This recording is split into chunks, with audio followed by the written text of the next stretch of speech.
And, current wrestling, even now today, it's hard to find somebody legitimate to wrestle Lesnar. I mean, you have Goldberg, who he just beat, which was, a legitimate guy and a legitimate tough guy to wrestle him. But now they finally have somebody in Samoa Joe, and maybe they pulled the gun too soon. So you got Lesnar versus Joe at the next pay-per-view, which is oddly named Great Balls of Fire. But what do you think about Joe? He's one of the last legit guys. Time out. You can't feed me a question like that and say, by the way, it's called Great Balls of Fire. What do you think about Brock Lesnar? That's a shitty name. That's the shittiest name ever, Vince, for a pay-per-view. It sucks. Great Balls of Fire. What's next? Smoke Gets in Your Eyes, or My Prayer. I could come up with a bunch from the 50s. Hey, I got one. Heartbreak Hotel. That'd be another good one for a pay-per-view next month. Good God, Vince has lost his mind. Yeah, and they had a little bit of a trouble with Jerry Lee Lewis's lawyer. Apparently, they had to be able to get the rights to use that name. Well, they should have. I mean, when you say Great Balls of Fire, there's only one Great Balls of Fire. That's Jerry Lee Lewis. So it's anyway. Getting back to your original question, look, I'm a huge mark for Samoa Joe. He looks like he's getting in better shape. He certainly is credible enough to stand in the ring with Brock.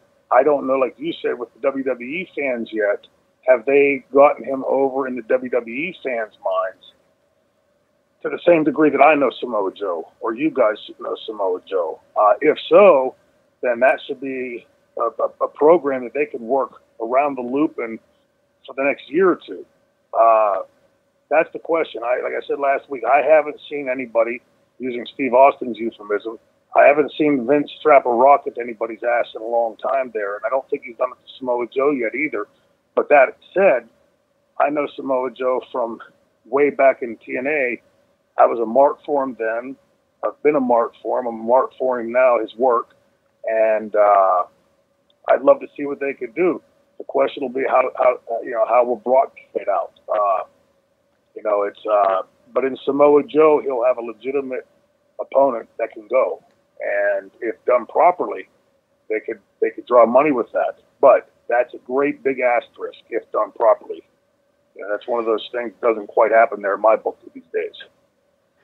I feel like they rushed it just a bit because they weren't. I mean, Joe won a couple matches leading into it, but he did lose about a month and a half ago to Seth Rollins. He got that win back. He avenged it, but I feel like they could have built it up and ballooned it a bit more. And then they did the angle this past Monday on Raw. Samoa Joe actually headbutted Lesnar, got him kind of distracted, kicked him, knocked him down, then they had a pull-apart brawl, but Joe was the one that almost looked like he was the tough guy. He blocked Lesnar's double takedown attempt, then he successfully had his own double leg takedown. So it's almost like they should just keep building it, right?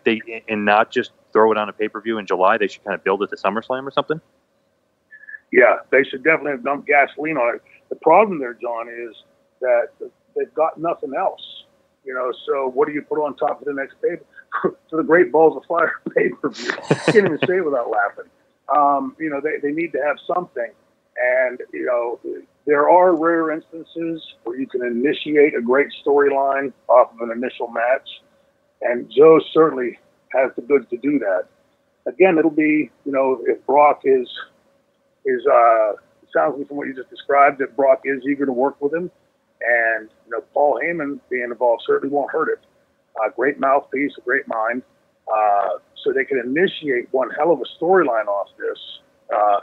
But again, with the great big asterisk of if they do it, I hope they do. I think Joe and Brock could be damn compelling programming.